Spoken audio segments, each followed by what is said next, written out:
यूं ही नहीं ताज ताज बन जाता है। शिल्पकारों का हुनर और चुनिंदा संगमरमर ताज को नायाब बनाते हैं। कुछ ऐसे ही चुनिंदा जगहों से बस खास ही चुनकर लाता हूँ। कतरे कतरे को मैं हीरे सा परखता हूँ। यूं ही नहीं मैं रजनीगंधा बन जाता हूँ। जो है वो निकाल कर ले आया है। कैसे भारत की दोस्ती के लिए चीन कस्में खाने में जुटा है, जयशंकर को रूस भेजकर पीएम मोदी ने क्या नया प्लान बनाया है, आज आपको यह सब देखना चाहिए। लेकिन पहले जियो पॉलिटिक्स में जो भयंकर हलचल है उसका एक ट्रेलर देखिए।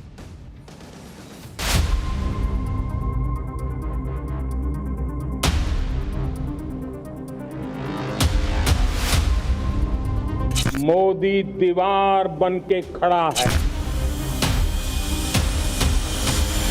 We must be guided by the three mutuals: mutual respect, mutual sensitivity, and mutual interest. The China-India relationship serves the fundamental and long-term interests of both of our countries.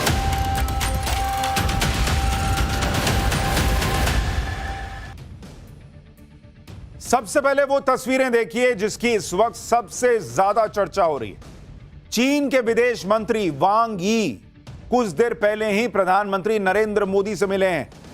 ये इस वक्त की जियोपॉलिटिक्स की, भारत की diplomacy की सबसे important तस्वीरें आपको दिखा रहा हूं, क्योंकि ऐसा कम ही होता है कि पीएम मोदी किसी देश के विदेश मंत्री से ऐसे 1-to-1 मिले। लेकिन जिस तरह से चीन भारत को अहमियत दे रहा है, संबंध सुधारने की कोशिशें कर रहा है, उसको देखते हुए पीएम मोदी ने भी चीन के विदेश मंत्री को मुलाकात का वक्त दिया।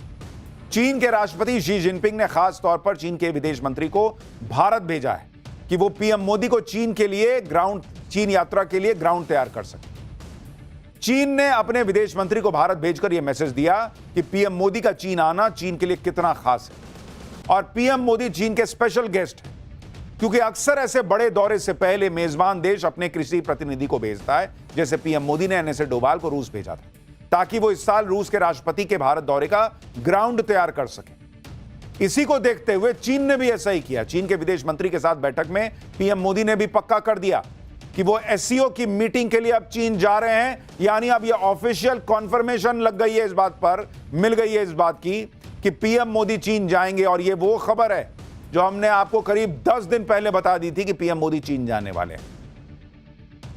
चीन के विदेश मंत्री से मुलाकात को लेकर पीएम मोदी ने कहा है कि विदेश मंत्री वांग यी से मिलकर खुशी हुई। पिछले साल कजान में राष्ट्रपति शी जिनपिंग से मेरी मुलाकात के बाद से भारत और चीन के संबंधों में एक दूसरे के हितों को और संवेदनशीलता के सम्मान के साथ निरंतर प्रगति हुई है। मैं शंघाई सहयोग संगठन यानी एससीओ शिखर सम्मेलन के दौरान तियानजिन में होने वाली हमारी मुलाकात का बेसब्री से इंतजार कर रहा हूं। पीएम मोदी ने कहा कि भारत और चीन के बीच स्थिर, उम्मीद के मुताबिक रचनात्मक संबंध क्षेत्रीय और वैश्विक शांति और समृद्धि में अहम योगदान देंगे। लेकिन पीएम मोदी की चीन के विदेश मंत्री से यह मुलाकात ऐसे ही नहीं हो गई। इसके पहले आप याद कीजिए कि पहले कल जयशंकर मिले थे विदेश मंत्री। उसके बाद पीएम मोदी से मुलाकात के पहले चीनी विदेश मंत्री ने भारत के राष्ट्रीय सुरक्षा सलाहकार अजीत डोभाल से मुलाकात की। सब कुछ ठीक चला है तब पीएम मोदी मिले हैं चीन के विदेश मंत्री से।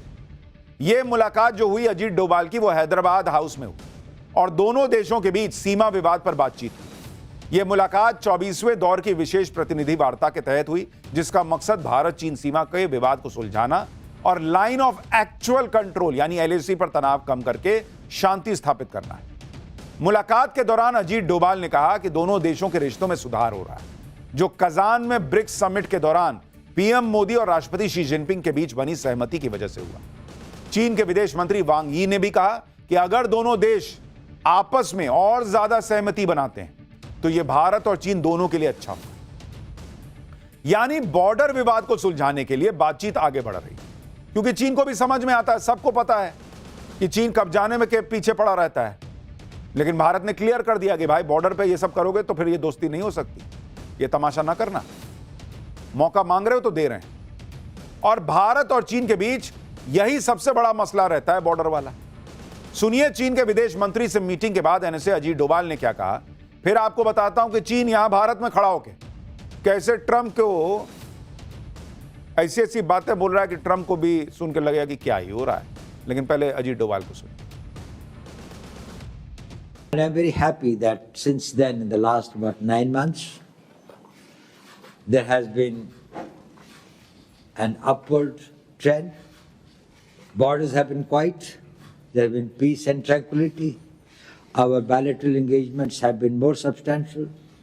And we are most grateful to our leaders who, in Kazan, in October last, were able to set a new trend. I'm very hopeful that, like the last one, this 24th Special Representative level talks would be equally successful. Our Prime Minister will be visiting for the SCO summit shortly. Bharat और चीन को साथ देखकर America ऐसा अलबला गया कि Trump के मंत्री, ट्रंप के सलाहकार, ट्रंप के करीबी सब मिलकर धमकी पर धमकी देने में जुट गए। ट्रंप के ट्रेड सलाहकार पीटर नबारो ने भारत को रूस से तेल खरीदने और चीन के साथ रिश्ते सामान्य करने पर भी धमकी दे दी। पीट नबारो ने भारत को सीधे सीधे चेतावनी दी कि अगर भारत अमेरिका का रणनीतिक साझेदार बनकर रहना चाहता है तो उसे व्यवहार भी वैसा ही करना होगा। तुम सिखाओगे हमको कि भारत कैसा व्यवहार करेगा? नवारो ने कहा कि अगर भारत, रूस और चीन दोनों से रिश्ते मजबूत करता है अगर भारत, तो अमेरिका के लिए भारत को आधुनिक हथियार सौंपना जोखिम भरा हो सकता है। अब इनको याद आ रहा है कि भारत इनका स्ट्रेटेजिक पार्टनर है। टैरिफ लगाते वक्त ध्यान नहीं आया था।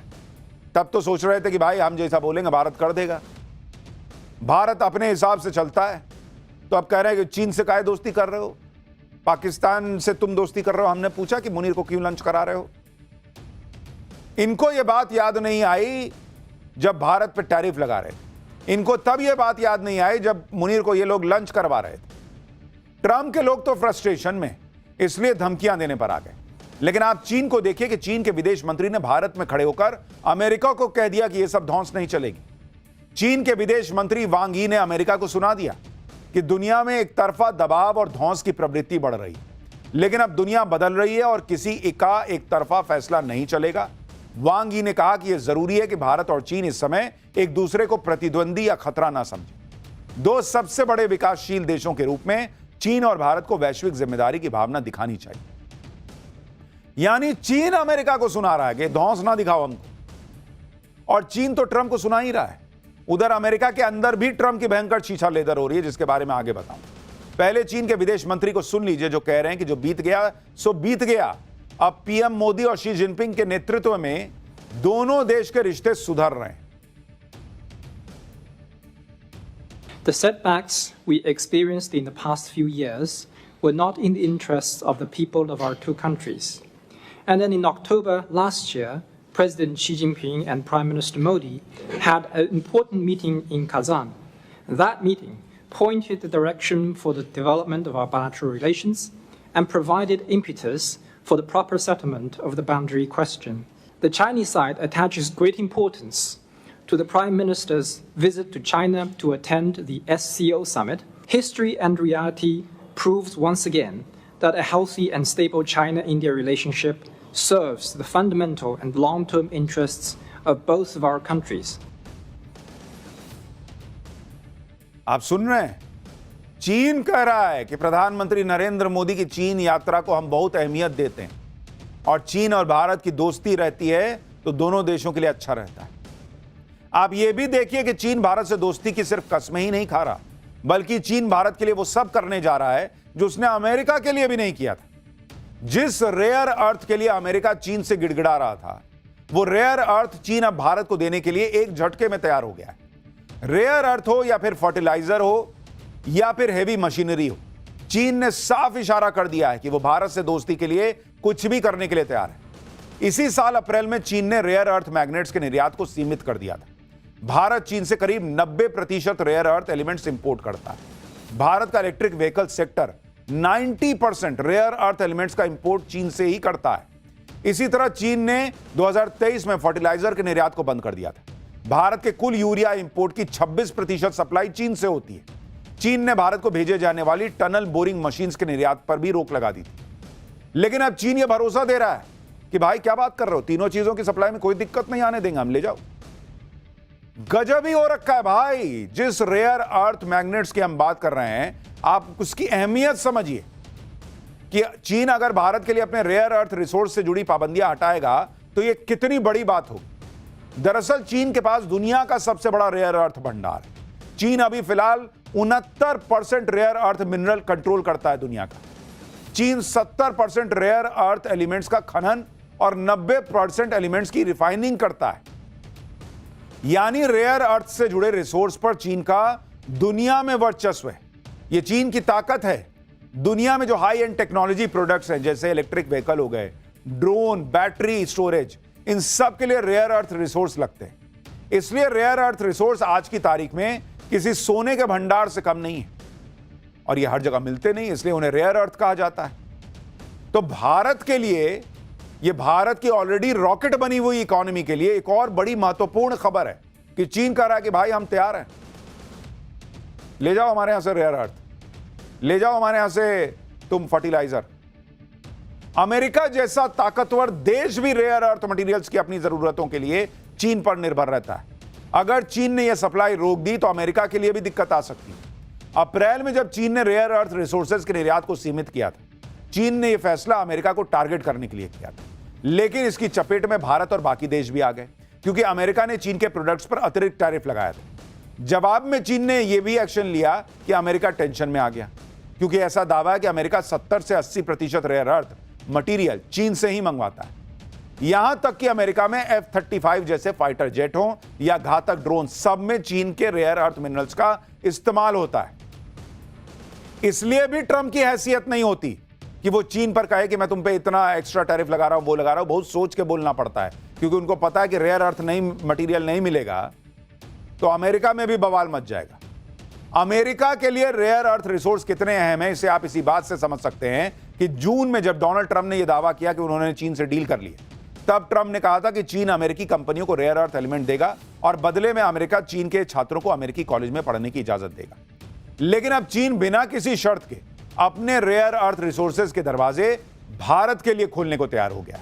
जाहिर है चीन के इस ऐलान से ट्रंप को बहुत बड़ा झटका लगेगा, क्योंकि ट्रंप सोच रहे थे कि हम डेड इकोनॉमी बोल देंगे, टैरिफ लगा देंगे, भारत की इकोनॉमी गिर जाएगी। बड़ी बड़ी एजेंसियां कह रही हैं कि कोई फर्क नहीं पड़ रहा भारत को, और जो थोड़ा बहुत फर्क पड़ेगा, नरेंद्र मोदी ने जीएसटी में रिफॉर्म से ही उससे कहीं ज्यादा का मामला सेट कर दिया है।